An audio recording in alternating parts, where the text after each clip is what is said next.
Hello, my creeplings. Okay. Sorry, nose itch. We are in the home stretch. This is the final episode of me simping over Ash Williams. Couple of notes before I get into the regular video stuff. My phone died, and that's what I was using as a camera. So I got a new camera. Things might look a little wonky for a little while, especially since I have videos that I recorded before the Evil Dead stuff that I will be uploading after this. And speaking of after this, we're going to go back to our regularly scheduled programming. Once this one airs, I'll skip a week and then go back to uploading as I go every other week until Halloween or October.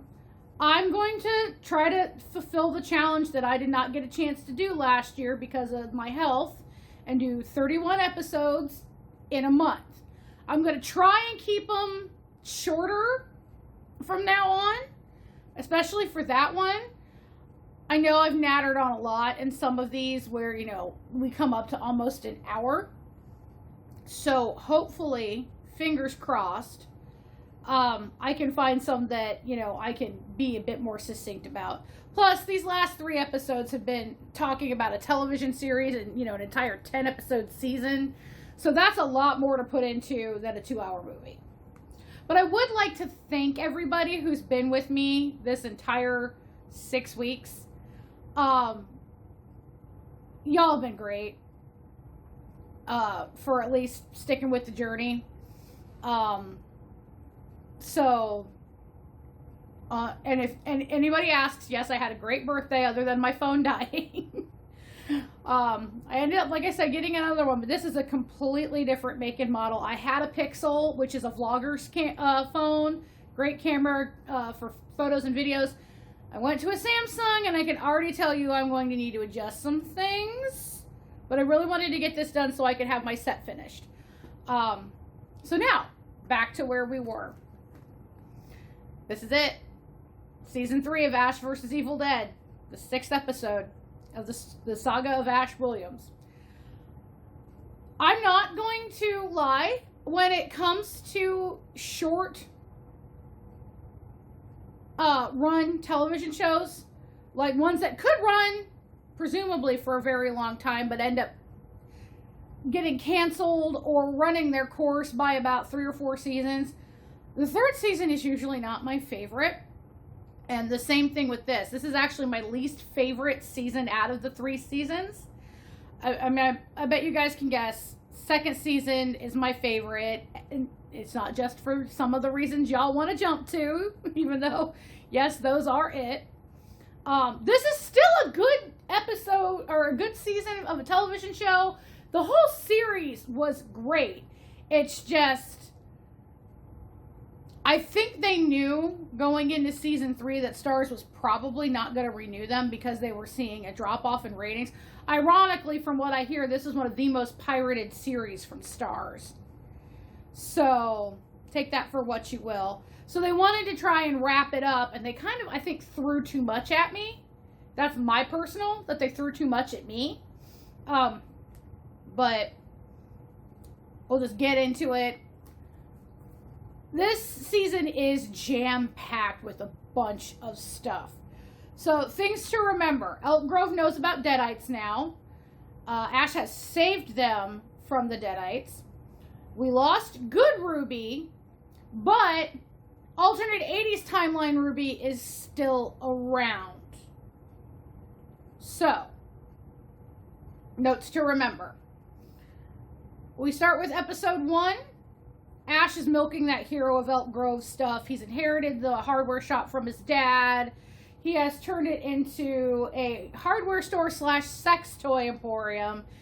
And, of course, of all things, the commercial he made is full of double entendres and innuendos. Very much Ash's brand.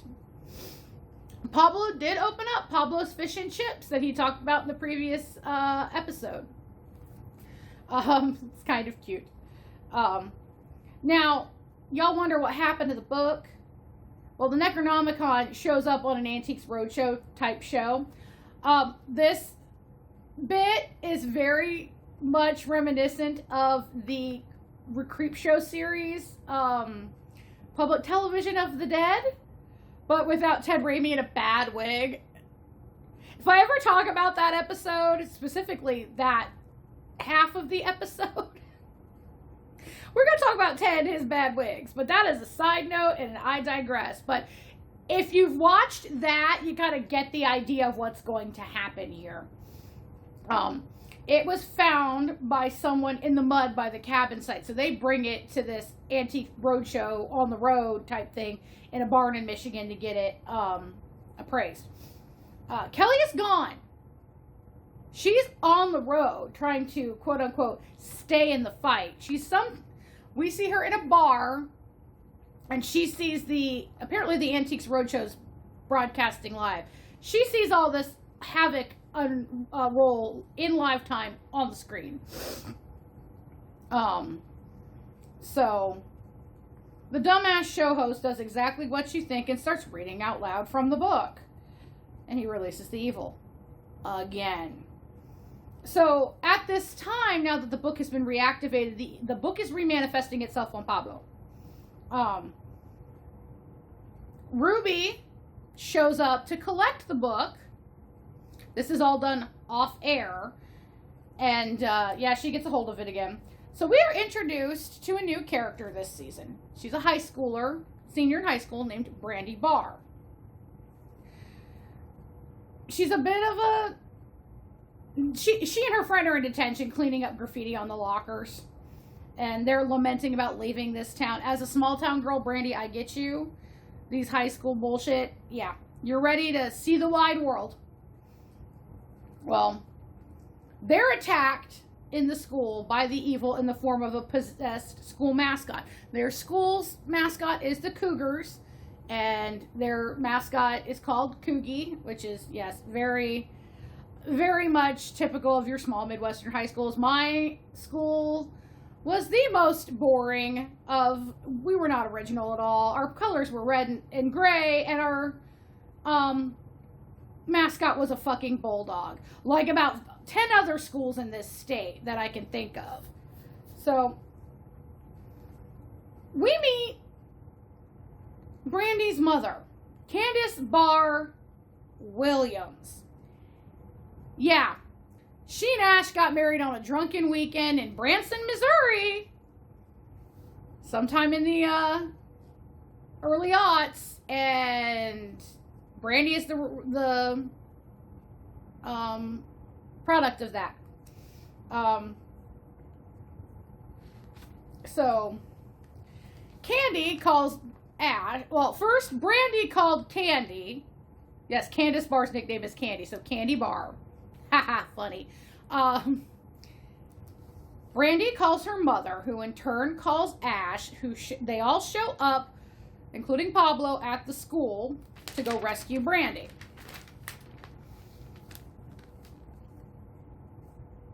That doesn't go well. Ash makes it to the high school. The girls are hiding in the band room, Brandy and her friend. This is where Candy drops the bomb that Ashy Slashy is Brandy's dad. Brandy thought her dad was like in jail or something. Now the friend goes deadite, and the heroes are all attacked by instruments, and we lose Candace. She gets beheaded by a fucking flying cymbal. It's actually kind of cool. Bad for Brandy, but a cool visual. Ash is attacked by Coogie, the mascot, and he's saved by Kelly and her new friend, Dalton. Dalton we see kind of earlier lurking in the shadows, kind of following Ash around. You'll find out later why he's important to the story. This is where Kelly also meets Brandy for the first time. Now, meanwhile, we go back to Ruby. Ruby uses the book to create a demon spawn version of Ash to raise in her. Like, we're talking demonic baby bursting out of belly. The effects are all really cool. And the whole point, her whole plan right now is to eliminate Ash and raise this baby as the new savior and have him under her control. Not a bad plan. Not the most practical plan. So Ruby gives birth to this spawn on the side of the road. And there are 2 Scandinavian hitchhikers. The baby kills one, and Ruby kidnaps the second one. So, yeah. Babies are clearly demonic and carnivorous and cannibalistic and everything you expect out of a Ruby demon spawn. So we go to check up on Brandy. She's now living with Ash in the Williams home in Cheryl's old room, which everything is still dusty and broken down, and Ash has done nothing to clean it up. So you'll notice that Pablo is driving Chet's gremlin now. That's got to be interesting. So Dalton now explains who he is, why he's there. Dalton is a member of the Knights of Sumeria, and he explains who they are and how they were descended from a group of medieval knights. Obviously, this kind of probably flashes back to what the aftermath of Ash leaving the Middle Ages. That are sworn to keep the evil in the book, blah, blah, blah. One of their own, a sorceress named Kaya, tried to use the book, and now her soul is bound to the book. This comes in later. So Ash gets concerned about a crack that Kelly makes about having more mystery kids out there. So, yeah, he follows up on that after dropping Brandy off at school and telling her not to talk to the cops, because the cops were there probably, investigating the death of her friend and Brandy's mom and all that stuff. Brandy does the trauma walk to her guidance counselor, Miss Previtt, who's actually Ruby in disguise. Ruby's been keeping tabs on this poor girl and working her way into Brandy's life. And Brandy just, her world is literally about to get turned upside down with all this Rubiness and all that. So, Miss Previtt, Ruby, is kind of milking Brandy for information about Ash, in the form of a concerned counselor and all this stuff. She also drops the bombshell on Brandy about how Cheryl and his friends died in the cabin. Oh, Ash killed them. Of course, Brandy doesn't know the whole story. She doesn't know what really happened. I don't blame her for not knowing. Pablo is having visions and keeps having auditory hallucinations, hearing his name, etc., etc. And he keeps seeing a naked woman in a shaman's mask. We find out later that she was sent by the soul of his nephew, or not his nephew, his uncle, El Brujo. He's still looking out after his nephew, even in the afterlife. That crack that Kelly gave Ash had him follow up by going to the sperm bank to follow up on whether or not he actually has any more actual kids, because the man's apparently been donating quite prolifically. So he decides he's going to donate while he's there. Why? While the nurse is looking up, she's not really supposed to, but he kind of bribes her, looking up whether or not any of his deposits have been used. So the Deadites strike again in a sperm bank.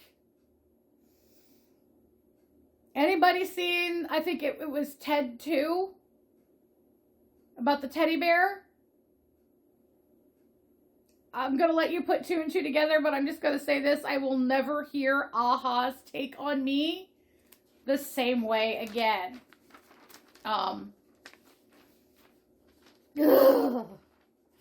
Okay, so Dalton, so we flash, I don't want to say flash, we go back to Kelly and Pablo, or Kelly and Dalton. Dalton is concerned that Pablo's going to go evil, so Kelly goes to check up on him.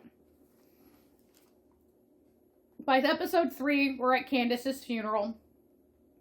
Ash is trying really hard to be dad, and Brandy's like having none of it.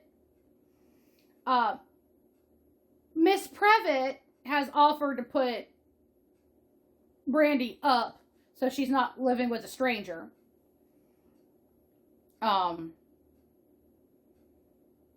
Obviously, she really wants to keep an eye on Brandy. So, when Ash is talking to the funeral director, he kind of quietly freaks out when he realizes that Candy's head has been reattached.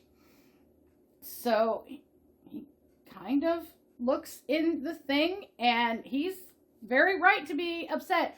Candace has gone deadite, and there is an attack, and he re-decapitates her and gets bonked and left in the casket. And when he comes to, it's during the funeral, and it causes a scene, and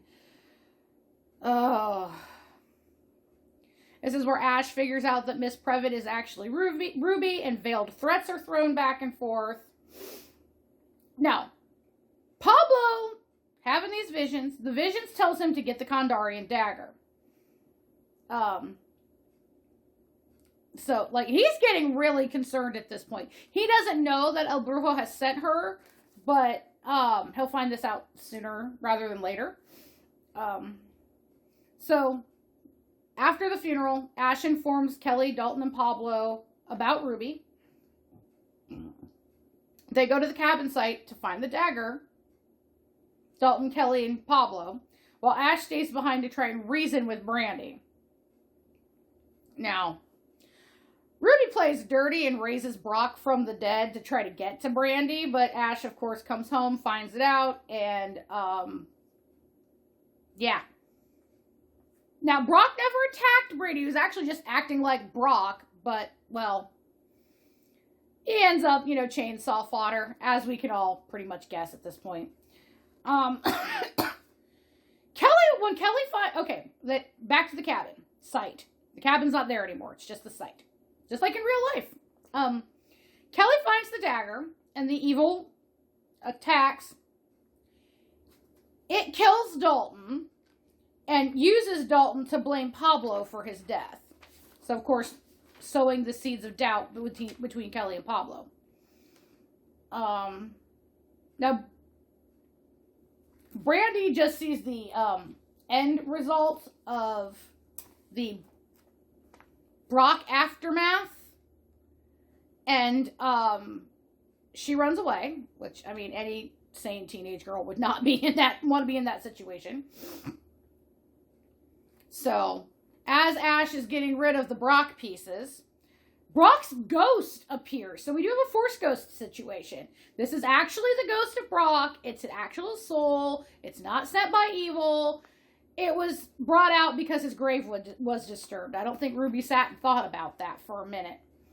So Ash brings him up to speed on Brandy, and Brock says he has something to show him. So they fuck off into town. Kelly returns to the house where Pablo is missing and sees the carnage. She runs into Brandy, who came back for her phone. And she's like, nope, I'm keeping you close, Brandy. Something's going on. So Pablo shows up possessed by the book again. And there's a fight ensues. Pablo bites Kelly on the leg, leaves a gnarly bite mark. And he corners both her and Brandy in the trailer. While this is going on, Brock pulls Ash into a memory about a few years before Ash came back. One of the Knights of Sumeria actually came looking for Ash in Elk Grove. And this is where we find out Ash's full name. Ashley Joanna Williams. Brock pulled what I call the Boy Named Sue move. If you've ever heard that song by Johnny Cash, it explains the whole thing. It gives you an idea of what I'm talking about. I gave you a girl's name to toughen you up. Brock's just a piece of work. Poor Ash, man. It even started in childhood. It could have been Ashley James. No, it's Ashley Joanna Williams. What kind of shit was his mother smoking to let that happen? Alright, I said my piece about his name. I'm surprised he hasn't legally changed it yet either. Okay, so it turns out that this particular Knight of Sumeria that showed up had some lost pages from the Necronomicon, but Brock knocks him out, knocks him down into the cellar, leaves him for dead. The dumbass gets trapped in that cellar until he actually does die in the basement of the hardware store. So, yeah. Ash in real time goes to the store, finds out that the dude did not die immediately, and he figured out what was on the pages, and he apparently opened a portal to a nether realm, a shadow realm. You're going to hear me call it a shadow realm, a nether realm, or the other realm quite a bit. All for this same portal and pocket in space that this portal leads to. So Brock disappears. We go back to Kelly and Brandy and Pablo. There's a lull in the fight, and Brandy and Kelly kind of have a heart-to-heart about Ash. And Kelly kind of like, your dad's not as crazy as you think he is, etc., etc. Now, Ruby still has the book, and the soul of Kaya is in the book. Well, Kaya uses the book to communicate with Ruby and kind of bring her up to speed on the portal and all that jazz. Interesting bit in the fight with Pablo. This is a great effects bit.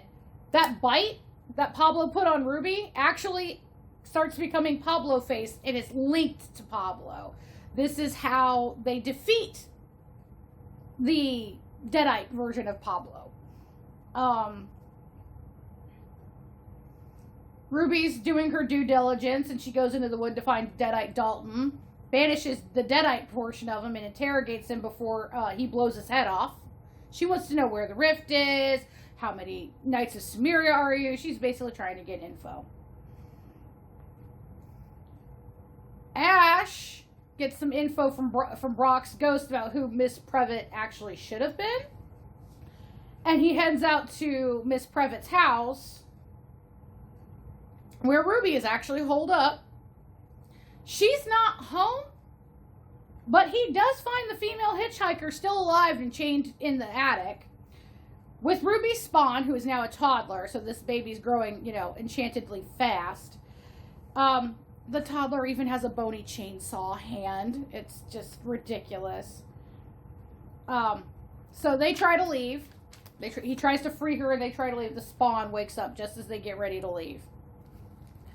So Ash figures out that the kid is a mini-him, and the hiker tries to get Ash to kill him, but Ash wants him alive for probably proof reasons.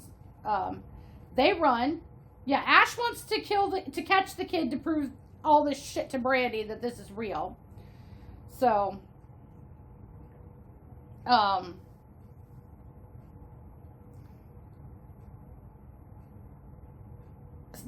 while at the house, Ash finds a stash of evidence that evil Ruby has been following him for years. This is when the female hitchhiker knocks him out and runs. We go back to Pablo and Kelly. Now, Deadite Pablo breaks in, attacks them. When they figure out the possessed leg wound is linked to possessed Pablo. Brandy ends up stabbing him in the shoulder with the Kandarian dagger, which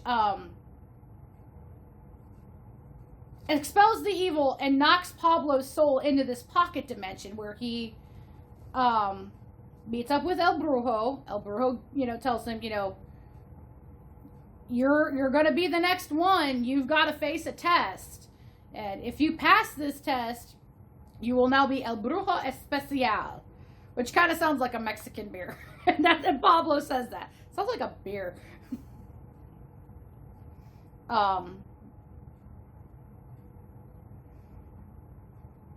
The naked woman from his visions, whose name is Maritza, is there as well to help facilitate the test. And you get brought up to speed on Pablo and all of his stuff. But his body is dying in real life while this is going on.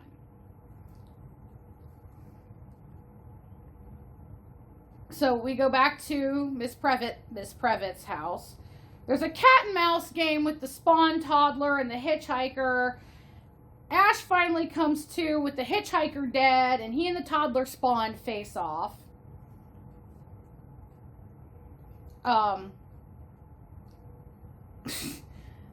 The Spawn crawls up into the hiker's body and kind of reanimates it. They definitely lean heavily on the ridiculousness for the comedy of this one. Again, I was laughing my ass off. It was amazing. Definitely on the ridiculous side. Again, you can tell these guys were Stooges fans growing up. Kelly and Brandy are sitting there watching as Pablo's body is struggling to stay alive while he's undergoing this test. Because if he fails this test, he will die. There's no going back. He either succeeds and becomes a bruja especial, or he fails and he dies. Pablo succeeds. And he returns. At first Brandy and Kelly think he's dead, but he does the whole, arise from the dead thing that is such a cliche, but everybody loves it. And Kelly finally admits her feelings for him, and she kisses him, and they are all happy for half a minute. And then Ash succeeds in capturing the Spawn. So Brandy, goes to the hardware store to find Ash. Ruby shows up and spins the story and tries to get Ash for child kidnapping. So Brandy ends up being his getaway driver. They end up hiding from the cops at the Williams house.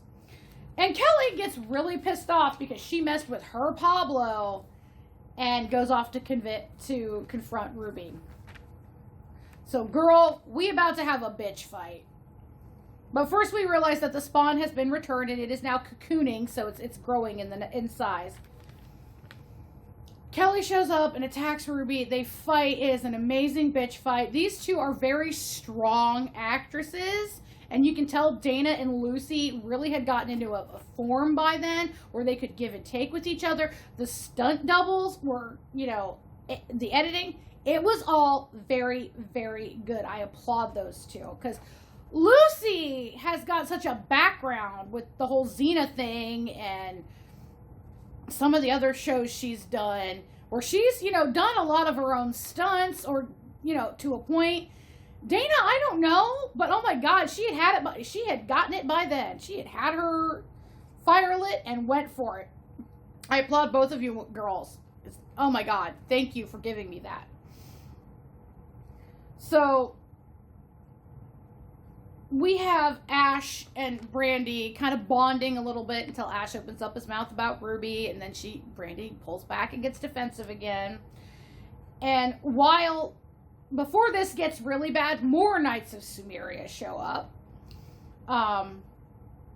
claiming Dalton sent for them and that he's disappeared. They can't find him, so Ash takes them to the hardware store to figure out what was going on with the wall, because the portal hadn't been opened yet. Pablo has a vision to go to the store when Brandy tells him Ash is missing. Pablo finds Ash. Pablo can use his new especial powers to open the rift. One of the knights goes in, and he's spit out, and he's infected by evil and assimilates or kills the remainder of the knights, all but one. Her name is Zoe, and she sticks around for a while. Now, unfortunately, this fight results in Ruby killing Kelly. But we're not completely done with Dana yet, because Ruby uses Kelly's body to host Kaya's soul, to infiltrate the group. So, Brandy seems like she might be starting to get on the right page, because she comes, they're trying to get a plan to deal with Ruby. She comes down the stairs dressed for a school dance, and Ash is like, "You're not going." She's like, "Miss Previtt is going to be there. This is our best bet to get everybody pulled out and visible and keep an eye on her." Brandy's not as stupid as you would think a teenager could be. So Spawn Ash is now an adult, and he has to saw his bony protuberance off and get the real chainsaw. So we have two Ashes again. Seems to be a running thing, trope throughout the series. Is we're always going to have a double Ash fight. And I bet Bruce never wants to do one of those again. So Pablo is still hanging around in the basement of the hardware store trying to figure out the portal and everything. He sees Kelly in the other world. And she brings him up to speed on what Ruby did, killing her and Kaya's possessing her body. So Ash is slipping into the back of the school to avoid the cops. Brandy's just going to walk in because she's a student. She's supposed to. But fake Ash is already there, and he's pretty much killing. You know how okay, I don't know if anybody else did this. I know this is pretty common, though, in most high schools. When you have a dance at the school, there's always those kids that sneak off into the band room or the cafeteria or a quiet hallway to do whatever they're going to do. Well, Spawn Ash is killing off the straggling teenagers. And of course, he's going to blame it on real Ash.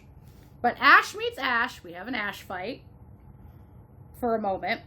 So Ruby takes Brandy and Kelly, because Kaya is tagging along as Kelly, still pretending to be Brandy's protector, into her office to clear the air.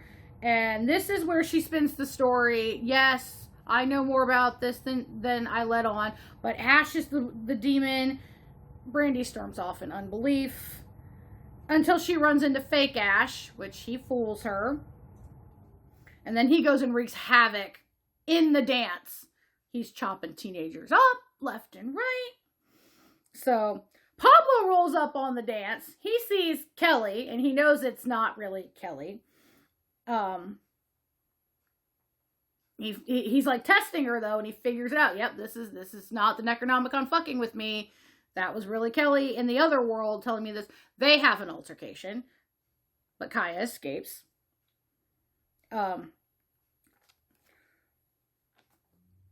So we have fake Ash, Spawn Ash, tearing up the dance. And then he kind of like sneaks out and real Ash comes in, but Brandy doesn't notice the switch. So Ruby gives Brandy the dagger and tries to get her to kill Ash so that, this whole prophecy thing can be dealt with and her Spawn can now be the new savior, blah, blah, blah. Ruby sacrifices. Remember, this Ruby didn't lose her immortality. She's still evil, immortal Ruby. So she sacrifices herself in front of Brandy to get Brandy over the edge. Brandy can't do it. She's like, I don't know what's going on, but I can't kill you. You're my dad.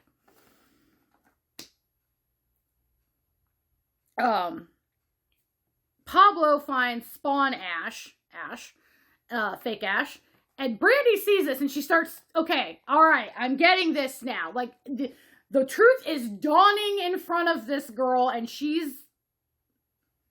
God love her, she's taking it in stride for as much as she can. Ruby rises from the dead, and just this whole thing. Ruby's like, I cannot believe someone is so lucky and so stupid as to keep coming out on top. She picks the dagger up and goes to throw it at Ash to kill him, and Brandy steps in front of it and takes it in the back. So we have a dead Brandy whose soul woke up in the other realm. We've got Kelly is dead and in the other realm. We have Kaya using Kelly's body as a meat puppet, basically. And now Brandy knows the entire fucking truth. I mean, honestly, the writers made her very strong in her own way. And that is actually really, really cool. The actress who plays Brandy, Ariel Carver O'Neill, did a really good job of getting that balance of teenage unbelief but still being a smart kid in the ways of the world, and she did a really good job. So in the aftermath of the dance, all the cops are looking for Ash. Ash finds out Kelly's not Kelly from Pablo. Pablo and Ash come up with a plan to fix it, but they need to steal Brandy's body from the coroner, so they steal the coroner van with 2 bodies in it. Brandy is in this netherworld, otherworld, and there are others trapped here as well. Some of the victims from the dance you see, Kelly and Dalton's here too. So Kelly and Dalton are working together. But Dalton kind of saves her, because this is just a stop onto whatever's next. There's a demon or a entity that is taking the souls and reaping them, basically. And Dalton saves Brandy from that. Now, this other world is a parallel to Elk Grove, so it's kind of like the Upside Down in Stranger Things. But you find that doors don't lead to where they should. You go into the sperm bank and end up in the Elks bar, which actually Kelly and Dalton figured out is kind of a safer place. The demons don't seem to want to go there. So that's where they end up trying to take Brandy. Pablo and Ash hypothesize. Sorry, that sounded stupid. Pablo and Ash hypothesize, I know it's a big word for some people, that in order to enter the Netherrealm, you have to be killed by the evil. So the dagger, being a representative of evil, would do it. So they kill Ash with the dagger, and he wakes up in the Netherrealm. Meanwhile, they brought one body in the body bag thinking it was Brandy. Turns out it was one of the other dance victims, and it goes deadite, and Pablo has to fight it. We get a really cool head in a paint can shaker, which is, ooh. So the way they came up with some of these kills, man, they're just creative over the entire series. So Ash finds Brandy, Dalton, and Kelly, and they find the Delta in the alternate universe. So they go to the Delta. They're trying to use the Delta to run away. The thing won't start. Dalton sacrifices the remainder of what's left of his soul, moving on into whatever the next world is, by causing a distraction. We almost lose everybody and the Delta, but we don't. That thing will never die. Ash and Brandy manage to come back through, but Kelly can't. Kelly is being held back. Probably because she doesn't have a body to come back to, whereas Ash's body and Brandy's bodies are right there. And now, Kaya goes and kidnaps the remaining knight, Zoe, and brings her to Ruby.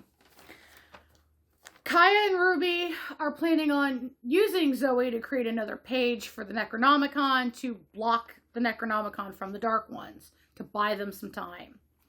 Pablo has a vision. He can now see and hear through the book of what's going on, and he brings Ash up to speed. So Ash heads to Ruby. He's ready to stop this, end it once and for all. But here's the thing. While they're all figuring this out, the Dark Ones have opened the portal and escaped, and they take the lost pages and leave to wreak havoc. But an interesting thing, they leave Pablo alive. They don't kill Pablo. God, they're possessing everybody else, and the town's tearing itself up, but Pablo's fine.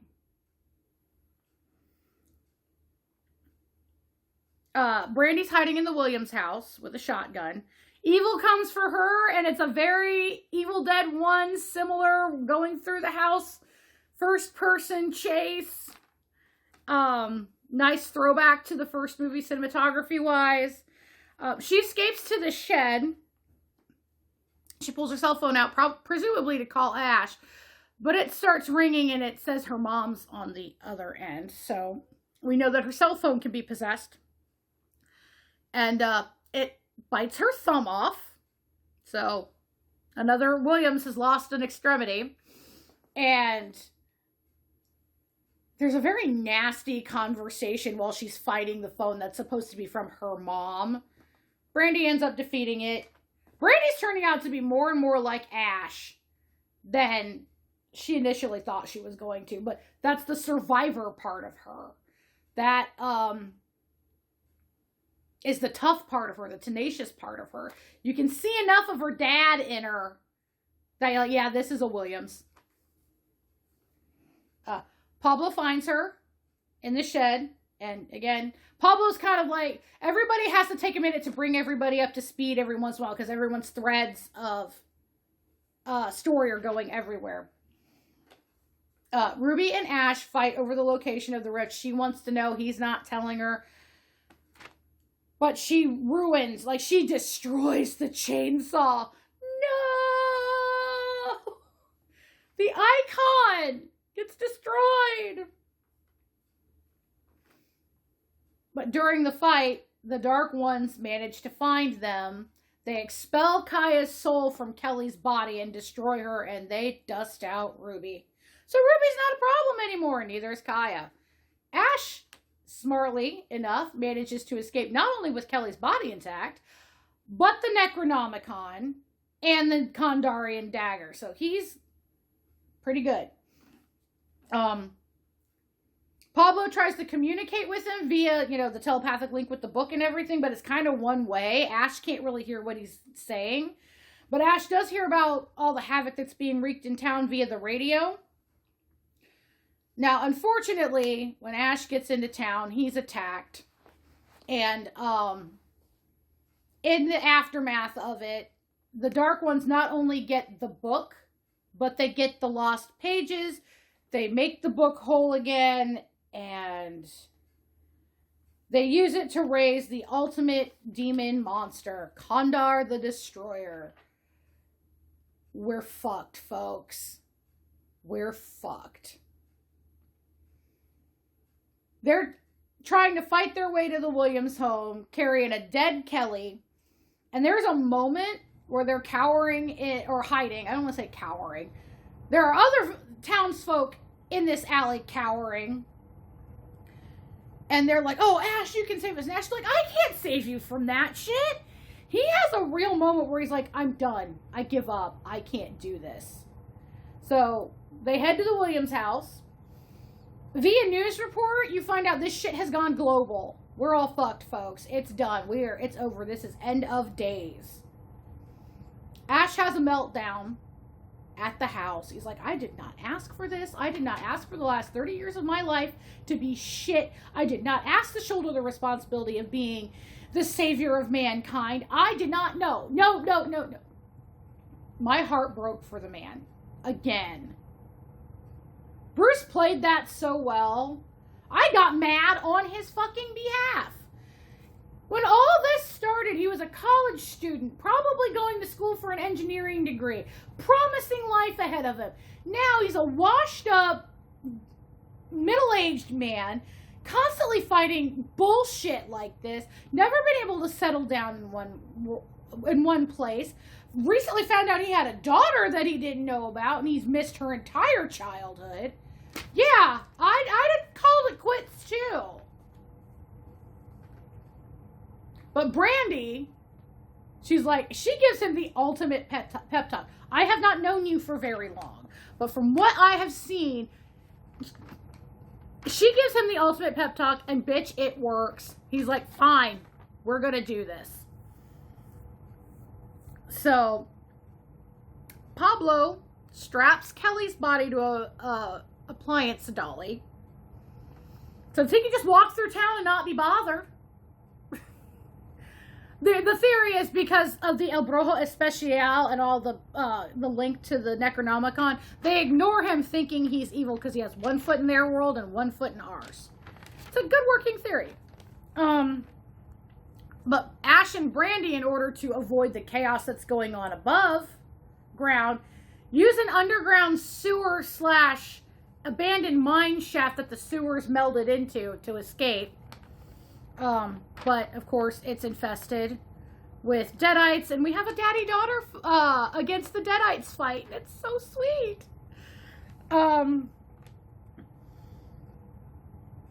When we find out the military's getting involved, we see, my husband will be able to tell you, but they're fighter jet, what kind they are, but there are fighter jets, there are tanks, militia's getting pulled in.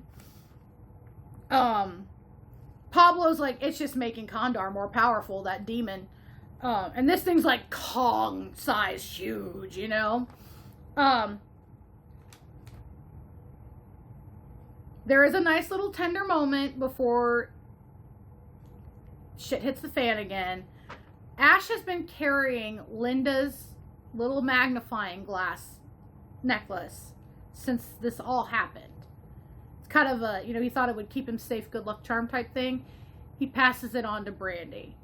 So he had a really touching father-daughter moment. It was so cute. So they end up in the basement. The rift is open. Pablo figures out that he can enter the rift without having to die. 1 foot in one world, 1 foot in the other. So he goes after Kelly. While Brandy and Ash protect Kelly's body from the onslaught of deadites that are coming from the sewers and upstairs. And again, another daddy-daughter fight. It's amazing. Pablo comes back and we almost think that Kelly didn't make it because it takes a very long time for her to recover. But oh my God, when she does, she finally kisses him again. And okay, I went a little girl squidgy on that one.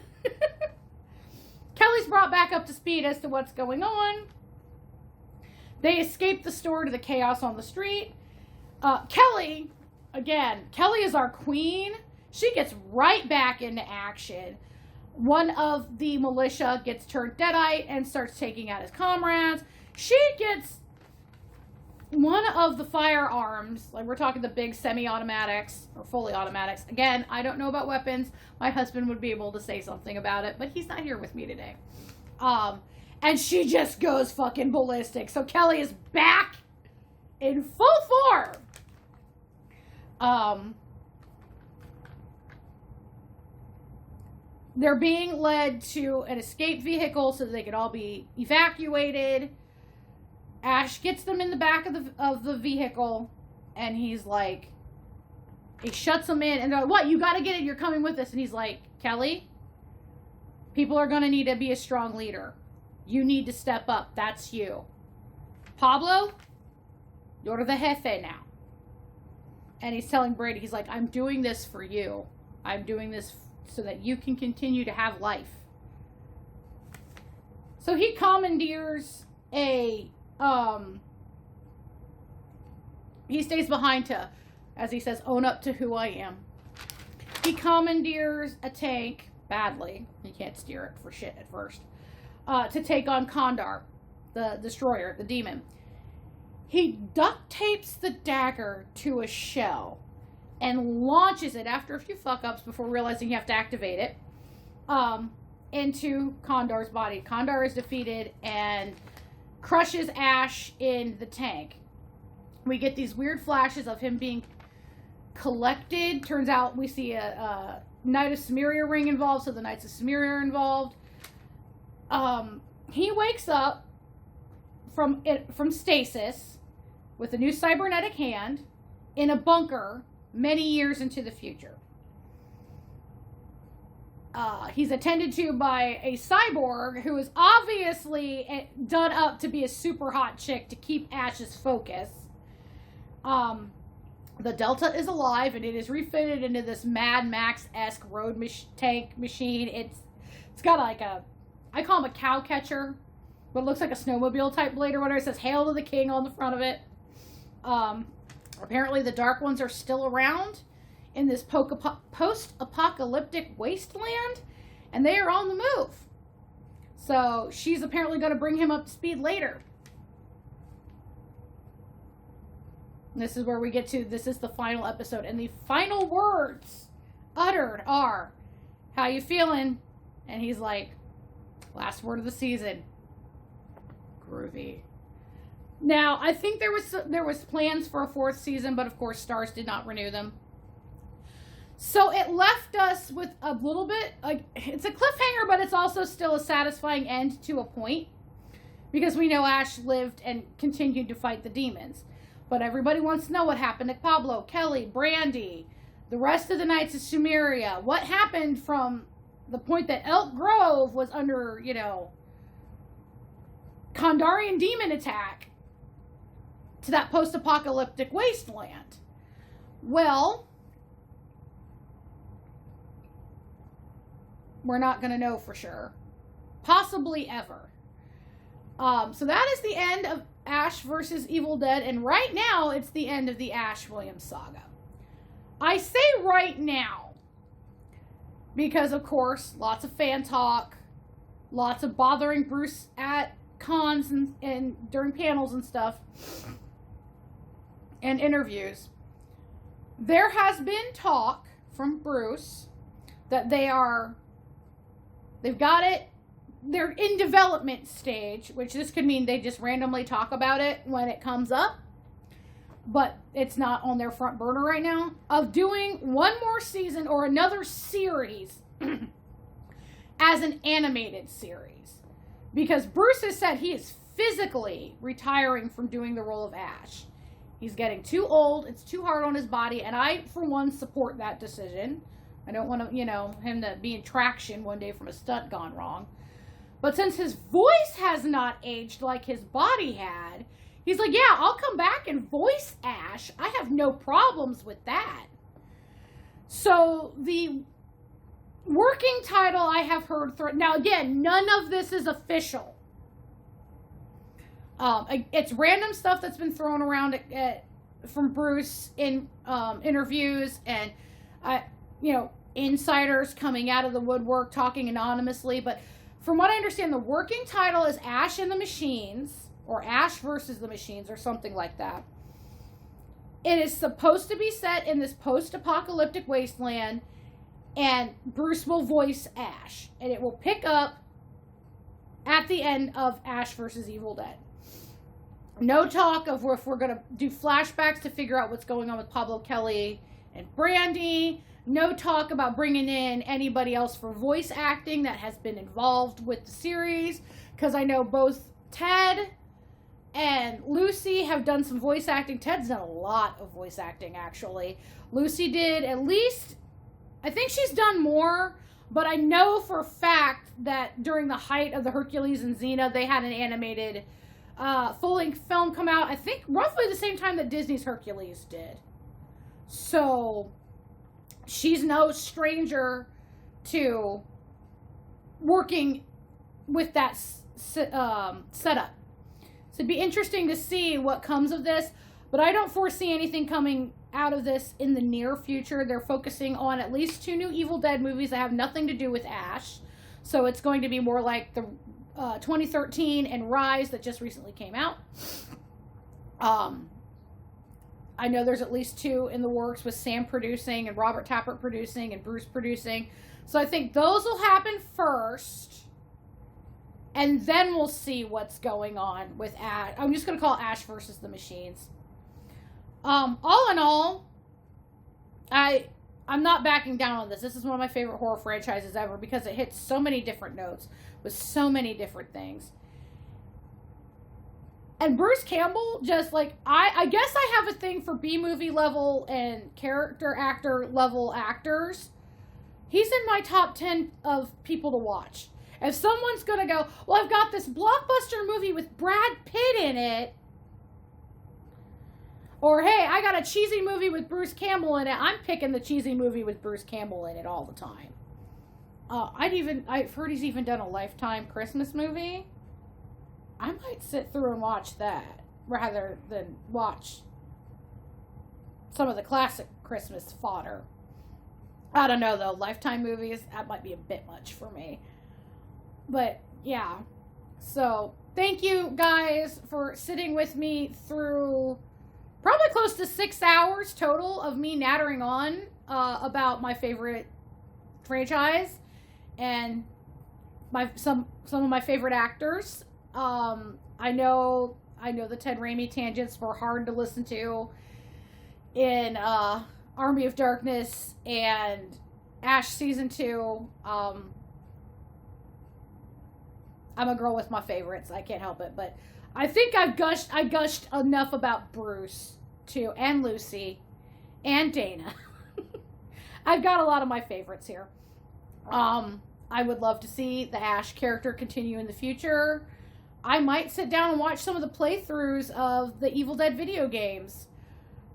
Because I'm not a huge video gamer, like I don't play, but I will watch playthroughs. I will help my husband play through. Definitely looking into getting those comics. So, but that was my thoughts on the Ash Williams saga of Evil Dead 2, Army of Darkness, and all 3 seasons of Ash vs. Evil Dead. Tell me what you thought. If you haven't seen them, did I make you want to see them? Had you watched the series before you watched the original movies? I know a few people who have done that.